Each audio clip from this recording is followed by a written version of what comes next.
Togo Info, le Togo à votre portée. Déclaration liminaire de la conférence de presse conjointe du mercredi 8 mai 2024 de la dynamique Monseigneur Podro ILK et de l'urgence républicaine UR. Togo, l'impossible 5e République. Après le rejet historique du souverain peuple togolais, les frauduleuses élections législatives et régionales du 29 avril 2024. Mesdames, Messieurs les journalistes, chers militantes, militants, sympathisantes et sympathisants de la DMK et l'UR, vaillants et souverains peuple togolais, chers combattantes, combattants de la liberté au Togo et dans le monde. La voix du peuple, c'est la voix de Dieu. Qui prétend gouverner doit être à l'écoute de son peuple.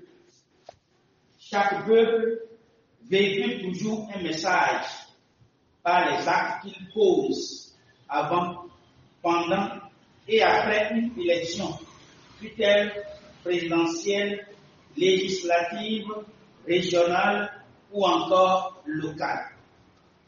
Il vous souvient que le peuple togolais est fatigué des élections et ne voulait plus en entendre parler. Tous les leaders le savent très bien, puisqu'avant le 22 février 2020, les Togolais ne voulaient plus se rendre aux urnes, jusqu'au jour où feu Monseigneur Philippe Pano-Kokodio a pris son bâton de pèlerin pour dégager un candidat unique des forces démocratiques en la personne du feu président Gabriel Adoumi Mensah-Kodio. Cette implication personnelle du prélat de 90 ans à l'époque a donné encore de l'espoir au peuple togolais qui s'était levé et s'était mobilisé comme un seul homme pour porter massivement son choix sur M. Adoumi Kodio, porté par la DMK. Ce scrutin présidentiel a montré de toutes les couleurs le cynisme, la cruauté et la méchanceté de ce régime uni qui n'entend pas laisser le pouvoir pacifiquement. C'est ainsi que les défaites de fond de la DMK, Monseigneur Philippe Pano-Kokodio, patriarche de la nation et père de l'alternance, et M. Gabriel Mensah-Adoumi Kodio, père de la souveraineté intégrale du Togo, Sitio, ont fui les arcs de ce régime moribond uni pour aller mourir en exil le 4 janvier 2024 pour le premier et le 2 mars 2024 pour le second, dans des conditions troubles. Depuis ce scrutin historique qui consacra la victoire écrasante du peuple togolais, qui a une fois encore manifesté son rejet massif du régime impopulaire et criminel uni, beaucoup de choses se sont révélées au grand jour, aussi bien dans l'armée, avec l'égorgement du colonel Toussaint Bitala Matumba au camp, que du côté des civils, comme le disait du prélat Monseigneur Podro et du président Adoumi Kodio. C'est dans ce contexte de crise profonde et de vive tension de contestation que le régime uni, vomi par le peuple, a décidé vainement d'enterrer le contentieux de 2020 en organisant des simulacres d'élections législatives et régionales. À ces élections, plusieurs leaders politiques de l'opposition ont pris part en pensant que le diable s'est converti en valeur et en vertu. Depuis 2021, la DMK et les compatriotes au Togo et dans la diaspora et l'ensemble du peuple togolais ont découvert que le régime uni ne mérite plus d'organiser une quelconque élection pour qu'on y participe sans les exigences portées par le camp gagnant, c'est-à-dire la DMK. Un régime vampiriste capable de carboniser les marchés du pays sans être inquiété. Un régime sanguinaire et impitoyable. C'est ici le lieu de rappeler à tous les leaders que le temps est arrivé pour écouter la voix du peuple, exprimée clairement le 29 avril 2024 avec le boycott massif manifeste. Plus de 85% sont restés à la maison le jour du vote. Un message très puissant à l'endroit du fort Issoufou Niassine et des opposants. À l'endroit du fort Niassine. Le message du souverain peuple togolais à son endroit est très significatif. Comment peut-on prétendre gouverner un peuple et ce dernier massivement te rejette? Le peuple est fatigué de celui qui s'impose à lui comme son gré depuis 2005 comme président de la République, qui est insensible à ses douleurs et souffrances, qui encourage et promeut la gabegie, la compulsion, l'incompétence, la corruption à grande échelle, les assassinats sans enquête.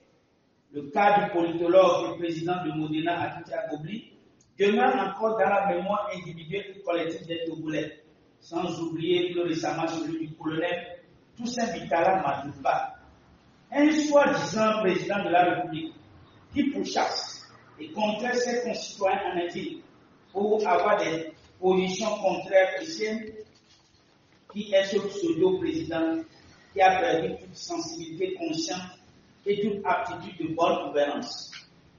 Le souverain peuple togolais vous a dit clairement que son malheur, c'est ce régime impopulaire, champion en crimes odieux et crapuleux, champion en morale dure et en vote multiple avec des bulletins prévotés.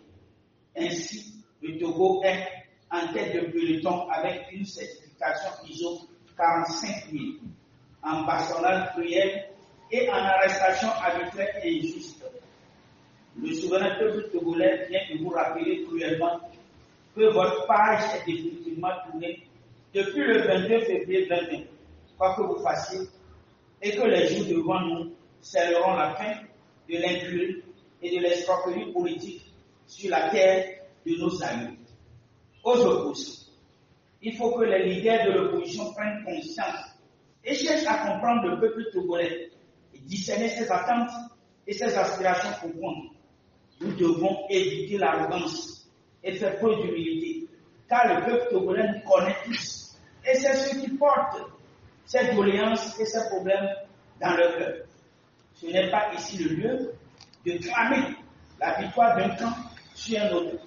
Tout simplement, ce qui s'est passé le 29 avril 2024 était une bagarre et une provocation organisée au sommet de la République et une comédie au niveau de l'opposition.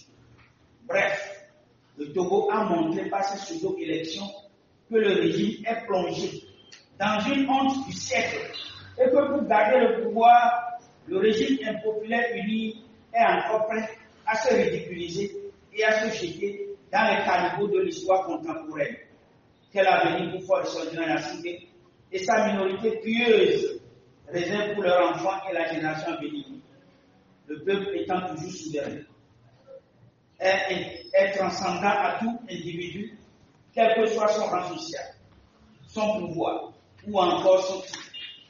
Les opposants participationnistes ont été à plusieurs reprises avertis par la DMK et l'urgence républicaine de la putréfaction et de la décomposition des élections auxquelles ils voulaient participer. Plus que jamais, la classe politique et la société civile, dans son ensemble, doivent rallier les forces patriotiques et souverainistes, de même que le souverain peuple togolais, pour faire échec à l'illusion monarchique de Faure Gnassingbé et son gang de putschistes. Mesdames, Messieurs les journalistes, la DMK et l'urgence républicaine remercient le souverain peuple togolais pour sa maturité et son sens élevé de responsabilité face à l'histoire. La DMK et l'urgence républicaine invitent la communauté internationale à tirer en responsabilité et en sagesse les conclusions qui s'imposent du régime massif du régime de Faure Gnassingbé et des participationnistes par l'abstention record sans précédent de plus de 85%, nonobstant les manipulations de la CENI. La DMK et l'urgence républicaine saluent La loyauté à la République de tous ceux qui n'ont pas cautionné l'imposture et l'escroquerie politique du 29 avril 2024 et relève son ouverture à tous les patriotes et forces souverainistes pour le triomphe de la lutte pour la souveraineté intégrale du Togo sitôt. Mesdames, Messieurs les journalistes, imbus du pouvoir et de ses multiples jouissances et se croyant tout permis, Faure Eswazina Gnassingbé, sa minorité pieuse, par peur du lendemain ou des actes de crimes que certains ont commis, et ayant peur de la justice d'après leur règne, décide unilatéralement de s'éterniser au pouvoir en ordonnant aux députés dont le mandat était arrivé à terme le 31 décembre 2023 de voter le changement de la Constitution contre les dispositions légales violant pour ainsi dire les articles 59 et 144 de la Constitution qui définissent les conditions de changement de la Constitution togolaise. Contre toute attente, et ce malgré les protestations et condamnations de tout horizon des forces vives de la nation, des partis politiques et des organisations de la société civile, notamment les religieux, Faure Eswazina Gnassingbé a promulgué dans le mépris de la nation tout entière le dimanche 5 mai 2024 sa constitution fantôme. Ainsi, Faure Eswazina Gnassingbé pense qu'il pourra chasser la 4e République en 5e. Faut-il faire le rappel que juridiquement, les institutions frauduleuses issues du doux scrutin du 29 avril 2024 ne peuvent tirer de l'égalité que de la Constitution du 14 octobre 1992, d'où l'improbable 5e République tant rêvée par le putschiste invétéré de tous les temps. Cet acte de sabotage et de haute trahison de Faure Eswazina Gnassingbé confirme les prédictions du 22 septembre 1946 qui estime que l'héritier du dictateur aura un mauvais songe qui va l'emporter. Ce mauvais songe consiste à tenter de rester au pouvoir à l'éternel. La DMK et l'urgence républicaine, de même que les patriotes de tout horizon, les amis du Togo, les panafricanistes, rappellent à Faure Eswazina Gnassingbé que cette modification de la Constitution promulguée est un acte anticonstitutionnel qui viole la Constitution du 14 octobre 1992, de même que le droit international, notamment les articles 1er et 2 des sections 1 et 2 du protocole A ST1 12 01 de la CEDEAO sur la démocratie et la bonne gouvernance additionnelle au protocole relatif aux mécanismes de prévention, de règlement et de gestion des conflits, tout comme l'article 23 de la Charte africaine de la démocratie, des élections et de la gouvernance de l'Union africaine. Face à la présente déclaration de guerre de Faure Gnassingbé et son gang au souverain peuple togolais, la DMK et l'urgence républicaine, de même que les patriotes de toute horizon, les amis du Togo et les panafricanistes prennent à témoin la communauté internationale dans son ensemble, notamment la CEDEAO, l'Union africaine et l'ONU. La DMK et l'urgence républicaine lancent un vibrant appel à la mobilisation générale sans précédent aux forces vives de la nation, aux forces de défense et de sécurité et à l'ensemble de la classe politique et de la société civile pour définitivement libérer ensemble dans un élan patriotique et républicain la terre de nos aïeux, celle des forces fédératrices coalisées. Il va de l'intérêt supérieur de la nation et les dispositions de l'article 150 de la Constitution du 14 octobre 1992 nous le commandent. Le souverain peuple togolais doit répondre sans état d'âme. Cette déclaration de guerre ne restera pas sans réponse, car Faure Eswazina Gnassingbé lui-même a rassemblé tous les ingrédients nécessaires pour quitter le pouvoir, tel qu'il le veut lui-même.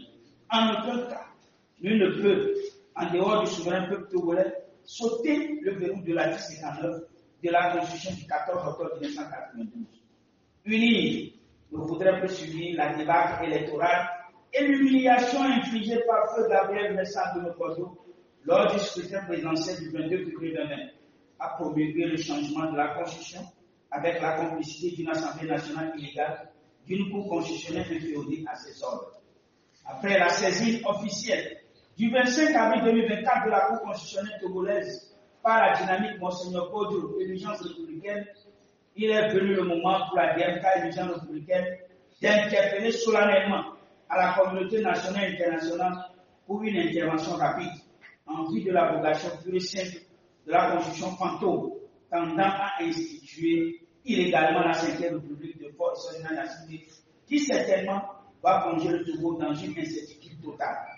Fort Issoudun Gnassingbé, dans sa défiance du souverain peuple togolais, a violé la constitution du 14 octobre 1992, de même que le droit international, notamment les articles 1 et 2 des sections 1 et 2 du protocole ABA, SP1 12 01 de la CEDEAO sur la démocratie et la bonne gouvernance, additionnel au protocole relatif au mécanisme de prévention du règlement de gestion des conflits, tout comme l'article 23 de la Charte africaine de la démocratie, des élections et de la gouvernance de l'Union africaine.